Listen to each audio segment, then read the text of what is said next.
welcome to another episode of the Nourishing Africa podcast. Today, I have here Moses Mallaghan, the CEO at Agro in Ghana. He is going to be talking on the topic from design to market, how to create new, innovative, and customer-centric products for your agribusiness. In today's world, we have entrepreneurs enjoy the creative freedom of directly addressing consumers' needs. However, over time in the entrepreneurial journey, it can be difficult to keep innovating and creating new products that continuously meet changing customers' expectations and needs. Sometimes there may be great ideas that simply never emerge to reality. And this begs the question, how can agri-food entrepreneurs create new, innovative, and customer-centric products in their agribusiness? Today, we have Moses here, who is going to be talking about this topic based on the fact that Agro-Innova, an agri-tech company in Ghana, has created several innovative products that have remained relevant to their customers. How have they done it? How did they take their products from concept to market? What critical insights can other entrepreneurs draw from them? Let's hear from Moses directly. Hi, Moses. Hi, Ahmad. Nice to have you here. Thank you for joining us. It's my pleasure. All right, please go ahead to introduce yourself and your company to our listeners out there. And hello to everyone. My name is Moses Mallaghan. I am the CEO of Agro-Innova company. Agro-Innova is an IT company focusing on using digital solutions to address challenges faced by smallholder farmers in Ghana and in Africa at large. Thank you. So I would like you to tell us a bit about some innovative products that you've created at Agro-Innova. Yes. Thank you, Ramat, once again. I would like to quote from Guy Kawasaki, who said, great companies start because the founders want to change the world, not to make a fast buck. Myself, I've had great passion in agriculture since my teen. I remember many years ago, walking on the streets of Accra, I had this great passion to own the biggest poultry farm in Ghana. So immediately I completed my senior high school. I started poultry farming with 200 birds. That began the whole journey of where I am today. Along the line, I was graced to find entrepreneurial opportunities that focus on funding and capacity building. One of them, which caught my attention, was the Cosmos Innovation Agri-Tech Challenge. And primarily, they were helping breathe new life into Ghana's agriculture sector through innovation and technology. So we applied individually and formed team, and now the team is Agro-Innova because we emerged winners of that competition in the year 2017. So after emerging winners, we had to spend time traveling throughout the country to identify problems faced by smallholder farmers in the country. And we focused primarily in the poultry sector to start with. So my team and I made a survey and interviewed a lot of poultry farmers, and we realized most of the poultry farmers had one main problem they were facing. They couldn't keep good record of their poultry farming activity, and this was very negative towards their business growth because they did not have knowledge of how much profit they were making, or even if they were making profits at all. So Agro-Innova decided to develop a software to solve this issue of poor farm recording among the poultry farmers in Ghana. So we developed the Akokotaka Poultry Farm Management Software, which helps the poultry farmer to record, analyze, and make data-driven decisions on their daily farming activity using smartphone or and laptop. This software has received tremendous support from a lot of poultry farmers who are using it daily to see their business become more profitable and scalable, because now there's data backing every decision they are taking. So the second product is the Akoko Market, which we also emerged during this 7 months of travel. We realized again that these farmers, some of them had difficulty selling their farm produce. So we thought it wise to develop a simple software solution to help them get access to ready markets and guaranteed market. So we built this online shopping place where farmers can list their poultry products, and at the same place, customers can come and buy this product, thereby creating ready markets for the smallholder poultry farmers. So with these two successes we made, as a company, we agreed also to go into partnership with the GIZ, German International Corporation, because they realized we have done quite tremendous works in solving problems regarding the livestock sector. So they asked us to develop similar solutions to the crop sector, and to which we developed the FVS Innova app, which also assists the smallholder crop farmers in Africa to manage their farm. This software comes with features like cropping calendar, financial section, educational hub, among others, to assist the smallholder crop farmer in his daily farming activity. I think these are some of our products we've developed as a company, and doing so much well in the market. Thank you. Thank you so much, Moses. That's really impressive. I mean, you were able to leverage data that you gathered during your research, and then you mentioned a sort of partnership with GIZ that enabled you to develop an additional product in addition to the two initial products you have. So that's one thing, designing the product. Another thing entirely is testing the product. How were you able to take your product from this conceptualization stage to the market? What was your path to market strategy? How were you able to drive adoption?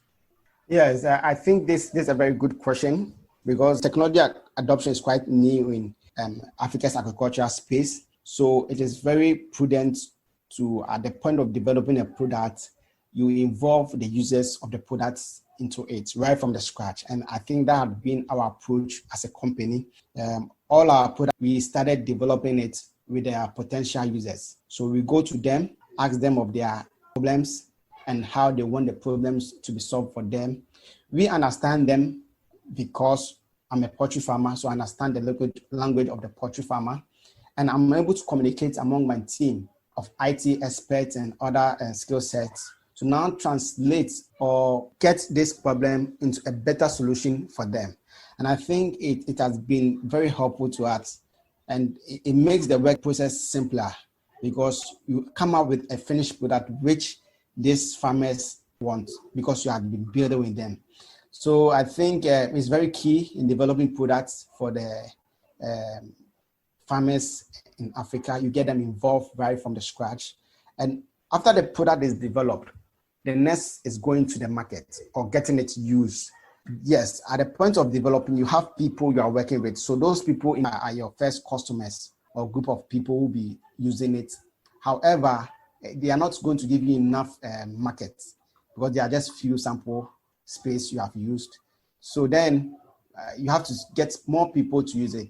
These people are going to, by word of mouth, spread the good news about this product to your other farmers. But is it quick enough, or is it wide enough to get you the business you want? Because it's a business and you have to look at how much it's costing you to run the business. So as a company, we realized for us to go forward, we had to leverage on key players along the poultry value chain, especially.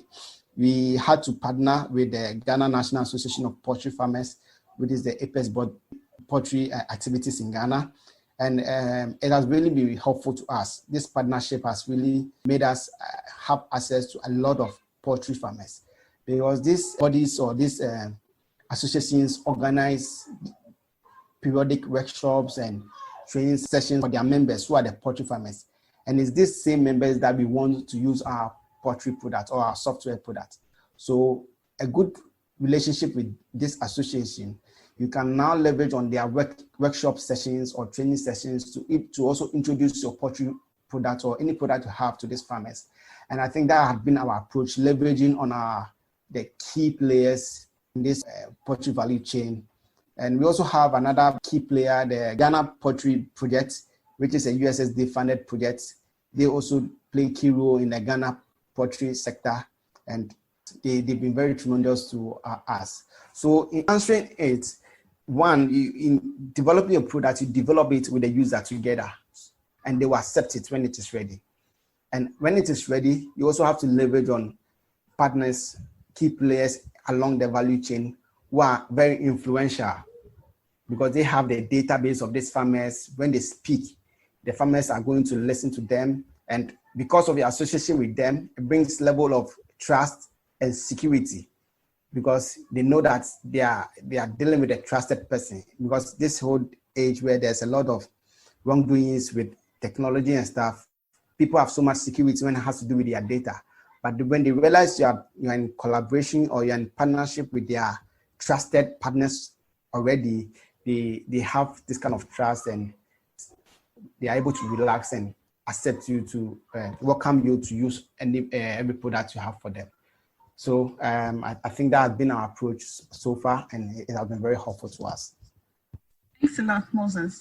So how have these products helped your business to scale? Definitely. I think I'm even on this podcast because of my products. And there's a very clear indication of the impact of the success of a product to the growth of the company. And then you have a very good product.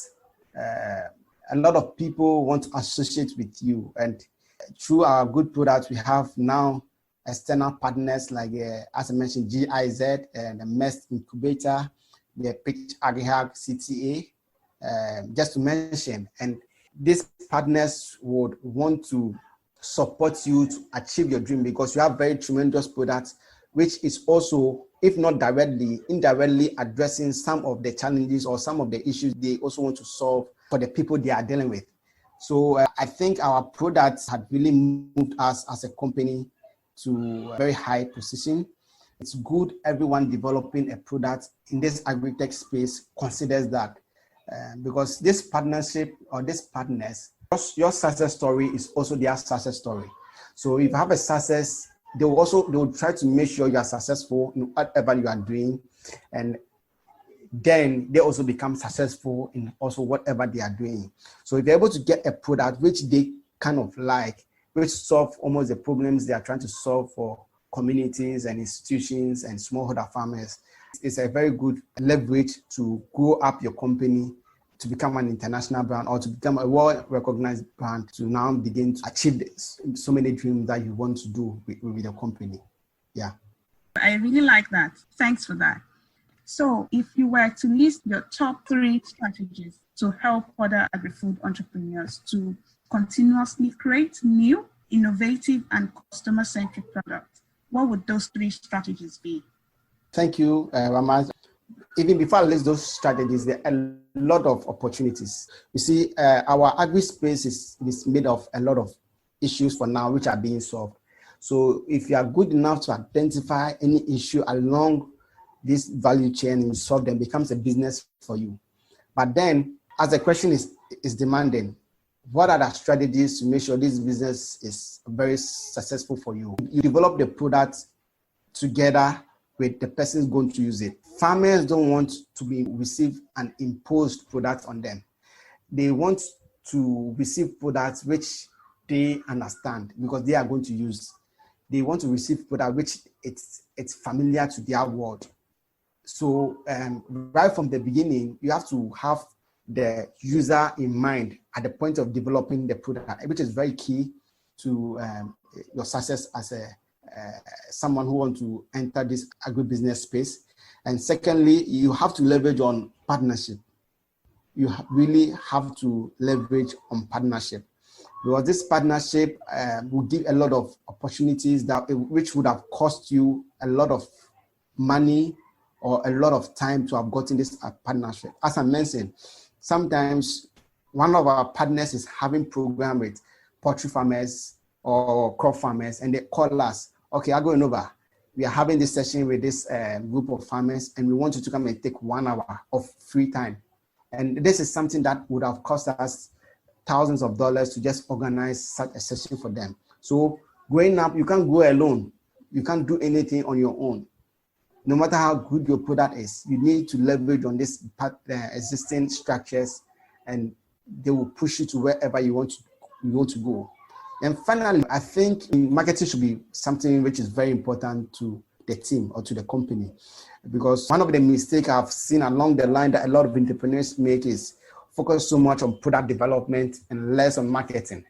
But I think marketing should gain almost the same amount of investment and time and funds allocation as the product development, because it's very key. You can develop a product and you run out of money and you cannot continue, your product becomes dead. So I would urge everyone going to business to focus marketing the product. There are now simple ways of marketing your product. You can use this online platform. Some are free or some are almost free that you can use to reach a lot of potential customers who are waiting to use your product. So I would say, first, get the people you are developing the product for, get them involved at the beginning of the development. Second, leverage on a lot of partnership, which is going to take you far. And third, focus on marketing. Marketing is very key because you need revenues to keep your business going. And if the marketing is not good, revenues are not going to come. And if revenues are like the blood, if the revenues are not coming, it means you are running out of blood. And if your blood in your system is out, no matter how good you are, you can't survive, you can't live again. So these are the 3 advices I would give to anyone who wants to enter the agribusiness or the agri-tech space. Thank you for joining us, Moses. We appreciate the insights that you've shared on the podcast today. And to our listeners out there, thank you for listening to us one more time. Do join us next time. Bye-bye.